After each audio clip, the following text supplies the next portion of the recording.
Bom dia a todos. Obrigado. A bola está com você, hein, Maurício? Obrigado, Celso. Queria agradecer, né, a presença de todos, né? A casa está cheia aqui hoje, e o pessoal que está assistindo aí pelo YouTube. É interessante que o Celso falou um pouco da história do Cenepol, e eu tenho uma história também com o Cenepol, justamente através do projeto Montana, né? Eu fui consultor do projeto, fazia parte do conselho técnico, né, do Montana, e eu estava até aqui levantando, né, umas informações, né, que em 2005 a gente teve uma reunião lá em Rio Preto, que vieram lá o Jim Sanders, da Texas A&M, o Larry Candiff, lá do Clay Center, né? E um dos trabalhos que a gente levantou, né, falando de habilidade materna da raça, os produtos de F2 Cenepol eram muito superiores no desmame em relação às outras raças adaptadas que eram utilizadas na formação, né, do composto, né? Isso foi algo interessante que, na época, a gente avaliou lá em 2005. Né? Então, assim, se mostra aí a habilidade materna dessa raça, só que a gente não pode perder. Né? Bom, e falando, né, e na verdade o destino acabamos trazendo para cá também, né, agora mais recentemente, né, nós estamos aí junto com o Celso na superintendência. Então vamos falar um pouquinho sobre o PMGS, né, e o AZNS, essa sigla que eu acho que todos já conhecem, estágio atual, objetivos e benefícios para a raça e seus criatórios. E nós vamos trazer aqui depois, né, com a contribuição da Agroparte, uma novidade, né, de um trabalho que a gente desenvolveu para favorecer, especialmente, aqueles pequenos criadores. Né? Então, o PMGS foi um marco estratégico aí estabelecido em 2017, né, na presidência do Pedro, né, se eu não estou enganado, para nortear os trabalhos de seleção, né, e melhoramento e desenvolvimento da raça. Então, se a gente olhar, né, hoje, né, nós estamos com 5 anos, basicamente, de PMGS. É uma raça... É um processo de seleção extremamente novo. Né? Estamos engatinhando, né, ainda nesse aspecto. Né? Então, um programa jovem, muito jovem. Tem muito para produzir ainda. Né?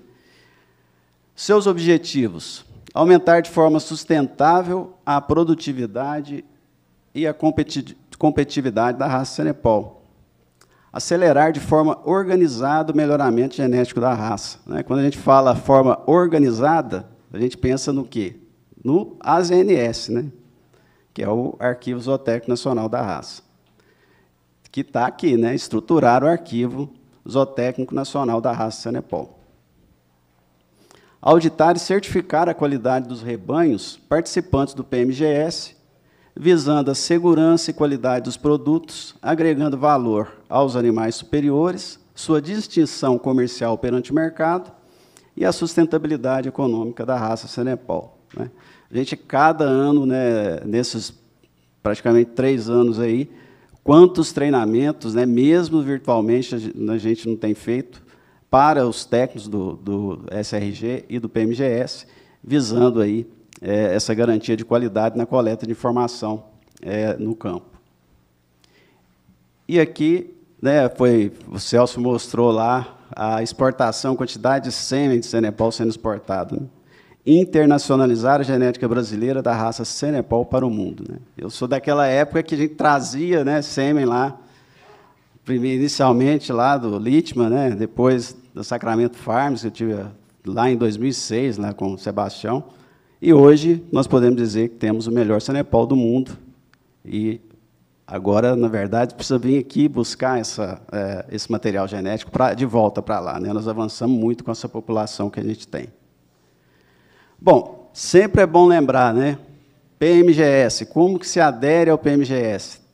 Gente, está muito simples, né? Está lá no site, tem uma aba lá, PMGS, tem o termo de adesão. Né? Daqui a pouco eu vou mostrar como que está essa quantidade de criadores que aderiram. Lembrando que é gratuito, né? Não tem nenhum custo para se aderir ao PMGS. E lá também tem uma aba, dentro dessa aba, né, conheça o programa, tem um passo a passo. Né? Às vezes tem muitas dúvidas, mas, né, quais são os objetivos, está tudo lá. Quem é o responsável pela execução? Né?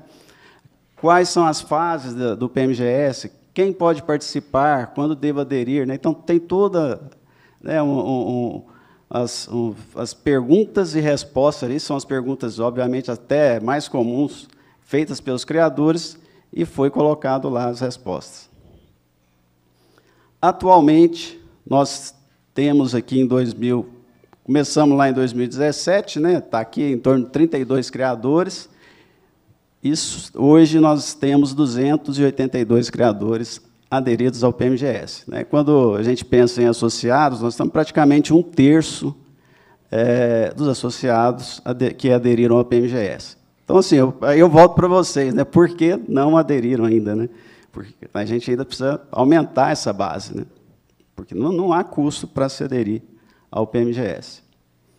E os pilares do PMGS, né, foram estabelecidos ontem, até na palestra do Mauri, né, do GenePlus para os técnicos, ele trouxe uma questão aqui nos pilares, vou chegar lá. Precisa ser revisto de fato, né? Eu vejo que a gente vai evoluindo, né? A gente já pode rever alguns aspectos, mas os pilares básicos, né? O primeiro pilar está o serviço de registro genealógico. Basta-se ter um animal registrado e aderindo, né, preenchendo o termo de adesão, ele já faz parte do primeiro pilar, que são os passos a passos, né? A gente vai crescendo de acordo com a nossa capacidade, inclusive, de capacidade, seja técnica, né, também, para se aderir por completo. Aí vem o segundo pilar, que são as provas de avaliação zootécnica. Aí eu já falo, aqui é um dos aspectos, né, que o terceiro pilar, que é o melhoramento genético, adesão ao GenePlus, esse ponto eu já falo, quem participa do GenePlus, obrigatoriamente ele faz, seja uma prova zootécnica ou ele faz as mensurações nas idades estabelecidas lá pelo programa, né, que é peso ao desmame, peso ao ano, peso ao sobre ano.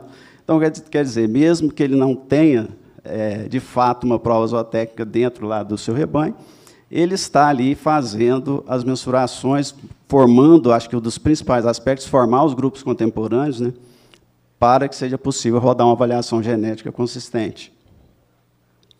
E o último pilar, que é essa reflexão que o Mauri trouxe ontem, que é a seleção genômica, né? O que ele disse que o terceiro pilar e o quarto pilar, atualmente na Cenepal, é um pilar único, né? Porque quem está fazendo a genotipagem, né, essa informação entra para a avaliação genética hoje com a avaliação genômica, né, a avaliação da raça hoje completamente genômica. Então, recordando, né, o primeiro pilar está ali, né, o registro, né, a marca do Cenepal, o registro genealógico é a base, né? E aqui eu até ressalto um aspecto, né, que é o primeiro ponto, mas a gente sabe que o pedigree, inclusive o Ministério da Agricultura tem deixado isso claro, né?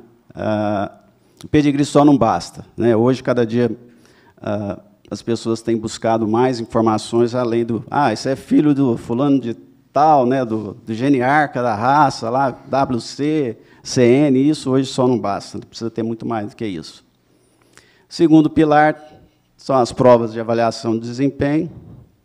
A gente, no passado, chamava muito provas de ganho de peso, né? Hoje a gente mede muitas informações, né? Está lá medindo na imagem, lá, fazendo uma ultrassonografia de carcaça, mais embaixo ali a estação de avaliação de eficiência alimentar. Então, sim, a quantidade de informação coletada hoje é muito grande.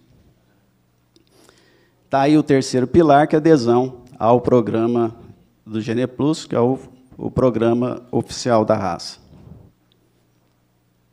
E o quarto e último pilar, né, que fecha, né, seria ali o ponto máximo, né, de adesão, que é a genômica, que, na verdade, está aqui seleção genômica, né, ontem foi dito, né, a gente ainda faz muito pouca seleção genômica, né, porque a seleção genômica deve começar lá no nascimento, né? Igual é feito hoje, por exemplo, no holandês, e até o Angus já tem chegado a esse ponto, né? Aliás, até antes do nascimento, né? Tem criadores em Nelore, por exemplo, que têm feito de células, né, de embrião e transferido apenas aqueles embriões que têm ali um valor genético estimado, valor genômico estimado mais alto, né? Então, aqui a gente precisa evoluir muito nisso, né, aumentar a quantidade de animais genotipados, né? Mas essa informação toda, né, é um ciclo, né, ele gera, no final, as DEPs genômicas e também toda essa informação, né, que aí depois o professor Fernando vai trazer, que é a parte genômica funcional, que é muito, muito importante, né, atualmente, e especialmente na raça Senepol. Bom, o que é o AZNS, né?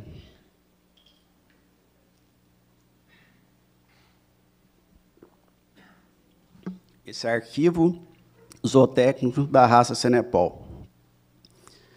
Ali está a imagem de um banco de dados, né? Eu costumo falar assim, se você tem um banco de dados ou um bando de dados, né? Normalmente, a maioria das pessoas tem um bando de dados, né? Que vem aquele monte de planilha, né? E aquilo ali, de fato, sem estar estruturado, não é um banco de dados. E o AZNS vem organizar tudo isso, né? Que tem as informações do pedigree, os genótipos e os fenótipos. E é aqui que entra um pouco o trabalho da AgroPartners, onde nós temos ali um banco de dados de genótipos que está integrado com o SRG, com o pedigree, e também tem toda a estrutura para receber os fenótipos. E agora, né, falando um pouco das provas zootécnicas que faz, né, que elas vão ser aí a base, né, de alimentação para o resultado final, que é a avaliação genética. Essas provas, elas são realizadas, em geral, no período pós-exame, né, e ela tem como objetivo a identificação de indivíduos superiores sob as mesmas condições de manejo. Então, a gente quer tirar o que é ambiente, a gente coloca os animais sob o mesmo sistema de alimentação, com idades próximas, né, no máximo 90 dias, e ali a gente vai selecionar os melhores animais, ajustando essas idades ali, especialmente para efeito de idade, né, diferença de idade. O objetivo é promover o melhoramento genético da raça, ampliar essa base de dados zootécnicos, identificar aí, né, os genitores geneticamente superiores, né, porque através dessas provas a gente consegue fazer aí trazer informação dos pais também dos animais que estão nessas provas, e é uma grande ferramenta de seleção para os criadores, né? Eu acho que o primeiro processo de seleção começa ali através dessas provas. E a gente tem também esse objetivo de ampliar a base genômica, né, pela coleta de amostra desses animais. Como eu falei, né, identificar genitores geneticamente superiores está praticamente repetido, né, porque é uma ferramenta de avaliação do teste progênio. Após essas provas, o que é feito no final, né? A gente vai fazer uma composição de índice final, ali está uma fórmula matemática, mas o que interessa aqui no final da prova, a gente tem um índice, né, onde são ponderadas todas as características, né? É uma somatória dessas ponderações do índice de cada característica que compõe aquela prova, né, pelo seu peso, né? Tem lá, vou dar 20% de peso final, né, 30% do ganho de peso na prova, se tiver a avaliação de carcaça, né, 10%, por exemplo, para a espessura de gordura subcutânea, 10% para a área de olho de lombo, e assim a gente forma esse índice de classificação dos animais. Aqui está um exemplo, né, da ponderação. A gente tem feito na associação, né, para alguns criadores, essa classificação já desde, acho que é o segundo ano, né, que a gente tem rodado, né, essa classificação para alguns criadores. E aqui está o exemplo, né, de classificação, né, o índice de ganho médio diário lá para fêmeas, 25%, para machos também. Aí tem o índice peso final ajustado, 20%. E aí vai variando de acordo com a característica, né? No caso das fêmeas, entra lá o score de trato reprodutivo, ou população folicular, a conformação frigorífica, índice de raça, né? A conformação racial, área de odilombo, espessura de gordura, se tiver, né? E somando todas essas ponderações, nós temos os 100% do índice final. Isso é feito aí muito em parceria com o técnico que atende lá os criadores, né? Bom, aí depois essa curva de distribuição normal todo mundo conhece, né? Que a gente costuma falar, o Celso fala muito, né? Da cabeceira, meio e fundo, né? A cabeceira aqui seria o elite, os animais após a realização da classificação, a gente os classifica em elite, superior, regular e inferior. O que é o elite? Seria o top 16%, que é a média mais um desvio padrão, né, onde eu tenho ali os 16% melhores daquele grupo avaliado. O superior é o que está na média até ali um desvio padrão, né, que seria até essa faixa da curva. O regular, né, que seria abaixo da média até menos um desvio, e o inferior ali, que seria que está lá no final da curva, né, lá o 84, os 14% piores ali do grupo. Esse aí, de fato, deveria, inclusive, ser descartado, né? Após a realização dessa classificação, também a gente tem feito esse certificado de desempenho em prova zootécnica.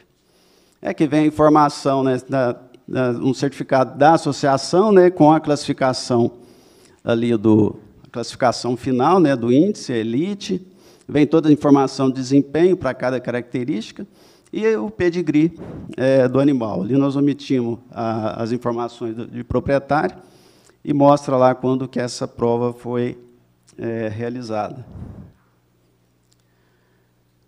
Agora, com relação à evolução disso, né, como que a gente como cresceu, né, a chancela de prova? A gente, a partir de 2020, especialmente, né, a gente passou a pegar isso mais, registrar melhor, inclusive, né, porque tinha muitas provas. Em 2018, 2019, já tinha algumas provas chanceladas, né, mas a gente teve, inclusive, até dificuldade para levantar esses dados. Aí, a partir de 2020, a gente já estava bem organizado essa informação, né? Então, nós tivemos ali, em 2020, pouco mais de 25 provas. Em azul, chancelas de prova extra, rebanho, né, provas coletivas. E ali, em laranja ou marrom, né, dependendo do tom ali, da TV, tá as provas intra, né, que tem sido assim a continuar, sempre foi, né, desde, na verdade, a partir de 2019 porque elas entraram, mas aumentou muito, né, isso que é interessante, né. Mas são poucas ainda, né. Se a gente pensar que temos aí quase 300 criadores no PMGS, nós estamos aí com 10% deles chancelando provas, né. Então, a gente tem muito para evoluir nisso. Em 2021, em torno de 30, e 2022 ainda está, um levantamento parcial, abaixo ali de 20 provas, poucas ainda extra-rebanho, até mesmo em função do custo, né, dessas provas extra, que normalmente são confinamento, mas também pode ser semi ou a pasto, né. A quantidade de animais avaliados teve um crescimento muito grande, especialmente porque 2018 foram provas extra-rebanho. Mas, ali, somando 2020, em torno de 1.600 animais avaliados nessas provas chanceladas, 2021 caiu um pouquinho, e 2022 ainda é um levantamento parcial, né? Vamos ver se a gente consegue retomar essa quantidade, né? A gente sabe, né, a gente só consegue melhorar aquilo que a gente mede. Então, nós temos que aumentar a quantidade de animais avaliados. Com relação à genotipagem, né, quantos animais ou amostras, aqui, na verdade, é um levantamento de amostras que foram enviadas para a genotipagem. Então, esse número aqui pode ter uma diferença em relação, por exemplo, com o número da AgroPartners, porque lá eles tiram aquelas amostras que deram algum problema de qualidade ou deu alguma inconsistência. Mas o que é importante a gente ver o crescimento ali, né, de 2018 até 2022. Nós estamos ainda no número parcial, né, 2022, mas com 5.800, total aí de 5.852 amostras. Certamente, esse ano, a gente passa aí de 6.000 amostras, que é muito importante para a raça. Bom, agora que vem a novidade, né, as novas tecnologias para a classificação dos animais. Como eu mostrei, né, algumas provas que a gente tem rodado na associação, o que a gente faz é algo, por exemplo, como a BCZ faz, que nada a gente não tem nem ferramentas estatísticas para rodar algo muito elaborado, que é só ajustar os animais para a idade e ali classificar dentro do grupo contemporâneo, né, fazendo aí uma razão de grupo contemporâneo. Nada mais do que isso, né? E a gente, como já tem a AgroPartners, que tem o sistema, né, o que é o banco de dados, que hoje eu chamo que é o nosso AZNS, de fato, onde a gente recebe todas as informações, né, de genotipagem, e também a gente sobe as informações de fenótipos, né, pesagens, né, as medidas de ultrassonografia também, todas essas informações estão sendo subidas para essa base de dados. Eu entrei em contato com eles, falei assim, é possível a gente melhorar essa classificação dos animais, né? O que a gente pode fazer para dar uma informação melhor para esses criadores, que são, a maioria, criadores pequenos, né, que não têm ali uma consultoria para rodar essas provas. O que nós podemos fazer para fornecer uma informação mais acurada, né, mais precisa? E, assim, aí eu vou deixar a palavra agora com o Fernando, né, que eu pedi uma coisa, eles fizeram algo assim bem acima do que eu esperava, né? Então, vou chamar o professor Fernando. E a André aqui também, se quiser sentar na frente aqui, caso queira complementar algo. Primeiramente, agradecer pelo trabalho. Assim, foi algo assim que vai ser uma surpresinha aí para muitos, inclusive para o presidente Itamar. Só um minuto. Até por uma questão da gente cumprir o nosso cronograma, a palestra do professor Zé Fernando está prevista para as 13h30, certo? Então, não sei, a participação dele aqui agora... Essa participação dele são 15 minutos, são 4 slides. Porque se der só 10 minutos para ele, não vai dar, viu, gente? Eu preciso falar 2 horas aqui. Porque é uma surpresa mesmo. Era surpresa mesmo. Desculpa, tá? E, de fato, nós vamos encerrar ao meio-dia, para o almoço, e depois... São 4 slides só. Obrigado, desculpa. Bom dia a todos, agora oficialmente. Itamar, eu vou aproveitar, contando com a sua pontualidade britânica, que ontem conseguiu fazer a festa parar para a coisa acontecer, daí mandou ligar de novo o negócio. Aquilo ali foi incrível, viu? Mas, enfim, o que eu queria dizer, primeiro, eu vou ser rápido, já falar um pouco por que nós estamos aqui. Acho que eu conheço muitos de vocês, tem agora os amigos da Bolívia. Desculpe, eu vou falar em português, mas a gente pode depois falar isso também em portunhol. O que é a AgroPartners? A AgroPartners foi uma empresa que há 5 anos foi procurada, ou a gente procurou, eu não sei mais, não me lembro bem como foi esse começo, mas com o intuito de, através do Arado, a gente vê que sempre teve um avanço, tudo sempre avança. Isso é muito bacana nessa turma, né? E, naquela época, nos falou, e o que existia de genética, melhoramento, era o trabalho da Embrapa, através do cálculo das DEPs tradicionais, das DEPs feitas pelo fenótipo e pelo pedigree, que já vinha desde 2002, mas muito pouca gente consegue fazer. Ela é uma informação, é um dado, que, como disse aqui, né, bando, né, de dado, né, que às vezes está perdido. que não se consegue ler isso muito facilmente. E pior, não se consegue guardar isso facilmente. Em 4 anos foi de 600 a 5.000 arquivos. Cada arquivo desse é grande. Ele tem o arquivo e os subarquivos. Então, é uma coisa assim, um pouquinho complexa. E o medo que eu tenho é, você começa um programa de genômica, todo mundo investe, gasta uma grana, custa 5.000 vezes 100, são quanto? 500 mil reais? Quanto dá isso? 500 mil reais de investimento. E isso se perde, quer dizer, você tem toda uma história, aí o animal já morreu, e isso tem que ser guardado. E nós criamos esse banco lá no nosso dia a dia, até para atender às nossas necessidades. Não é uma empresa de software, nada disso. E a gente viu que isso era muito importante. E foi isso que a gente sempre bateu. Tem que ter... As associações no mundo estão se estruturando para cuidar do que é seu, né? Cuidar desse tipo de material.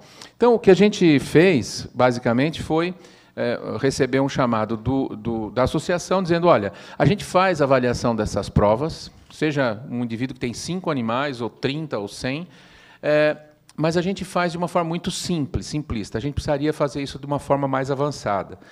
Por quê? O que se quer, no fim das contas, né, é que essas medidas fenotípicas, peso, peso da desmama, ultrassom, medidas, elas têm um componente genético e ambiental. Isso é o óbvio.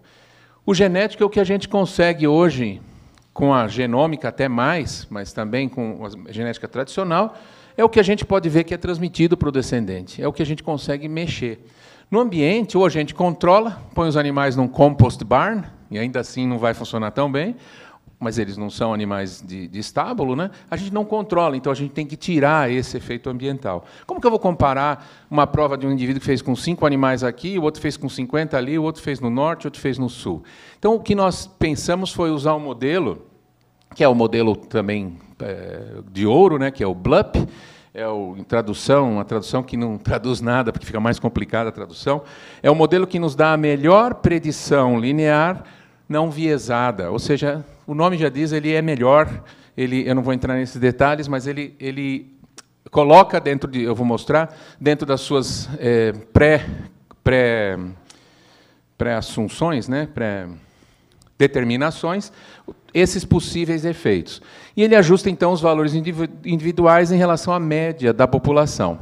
Então, por exemplo, o que a gente quer é isso, né? Ver o melhor versus o pior, saber quem é, fazer uma prova, enfim, de repente juntar todas essas provas.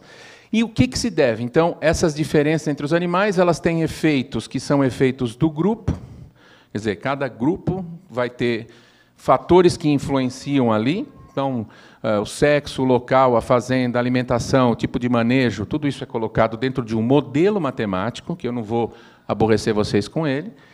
Os efeitos aleatórios, que são os efeitos individuais, aquele animal era um pouco diferente, isso também é considerado, tudo isso é matemático. E o que a gente chama de resíduo, que é a variação entre os animais, que a gente não consegue muito mexer.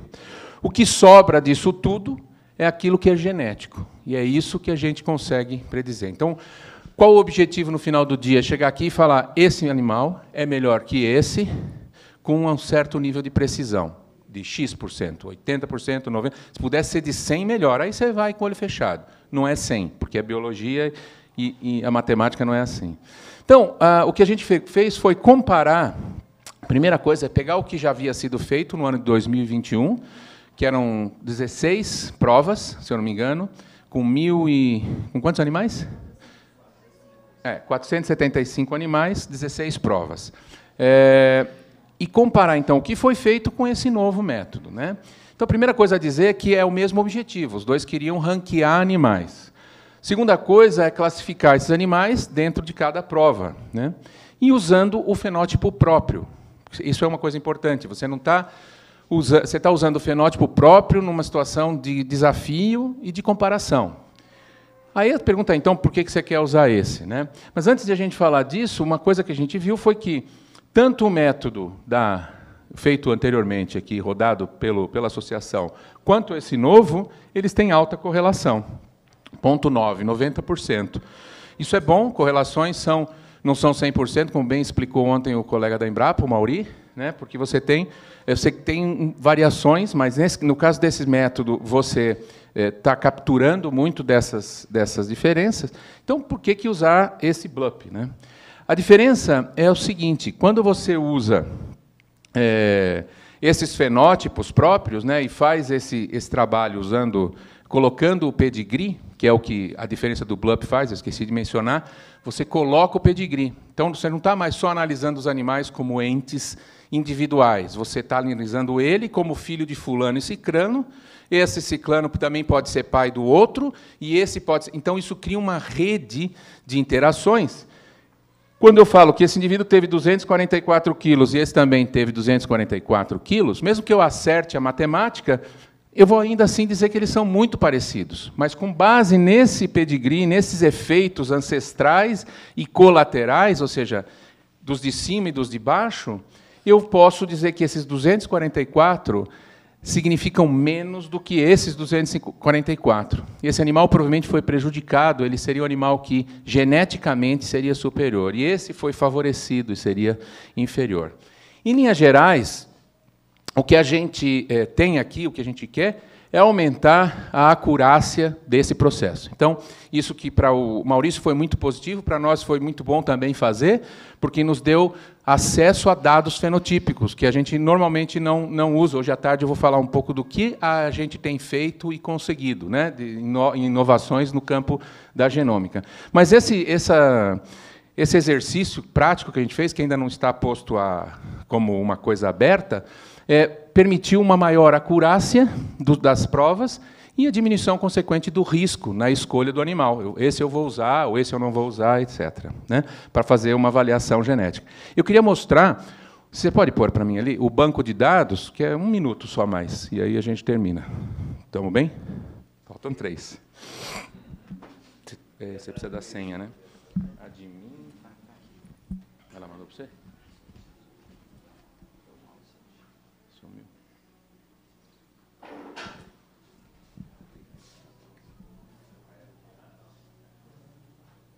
O esquema de você arrastar, abre aí e arrasta depois. Se você escrever AgroPark, deixa eu aparecer, eu acho. Aqui, ó.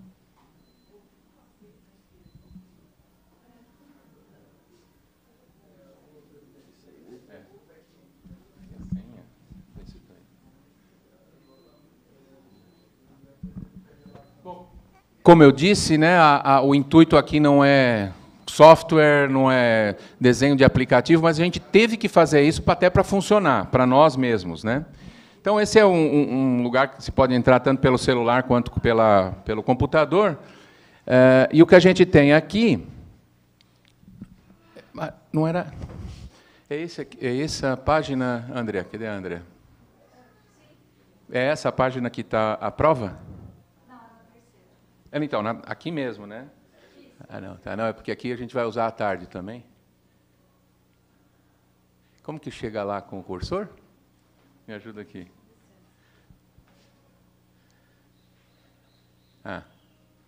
Boa, boa. Põe, por favor. Então, aí de tarde eu vou falar de endogamia e ancestralidade, vou mostrar essa aplicação, mas vamos agora ver os valores genéticos ali. Então, isso foi calculado, nós não temos o nome dos animais, nem a prova, porque foi um exercício assim, às cegas, né? Nos deram 16 provas, 400 e tantos animais, façam isso. Então, a gente fez muito pegar todas as iniciativas de 200 criadores, no caso, 20 e poucos criadores, unificar isso de uma forma tecnicamente e cientificamente segura, para poder fazer esse ranking. O que será feito com isso, cabe aos senhores decidirem, cabe ao CDT, cabe, enfim, a todo o ecossistema aqui. Mas é possível ter essa ferramenta. Então, isso está posto como foi um exercício para nós muito bom, e a gente está muito animado de poder dar isso, retribuir isso como um dos serviços, ou uma das coisas que a gente já faz dentro do nosso contrato de trabalho. Tá bem? Eu não sei se tem que falar mais alguma coisa, você lembra... Não. Aqui, uma coisa importante, não tem genômica. Espera aí, mas você não está falando de genômica? Não, aqui não tem genômica. Isso foi feito com fenótipos e pedigrees, usando um método que é um método de ouro, né? Gold standard. Se a gente colocar o genótipo aqui, aí a gente aumenta, provavelmente, As acuráceas. Você desapareceu da acurácia aqui, cadê? Hã? Ah, é porque ela pôs o índice. A gente fez também um índice como exercício, mas se você puser numa outra característica qualquer, clica aí, qualquer uma. Você tem a acurácia, né, 80, 70. Isso é que te dá com que força você pode tomar a decisão. Acurácia e risco são dois termos que são absolutamente interligados. Bom, eu estou nos meus minutos. Eu fico à disposição, nós vamos continuar também depois do almoço, então estou à disposição para continuar essa conversa. Muito obrigado.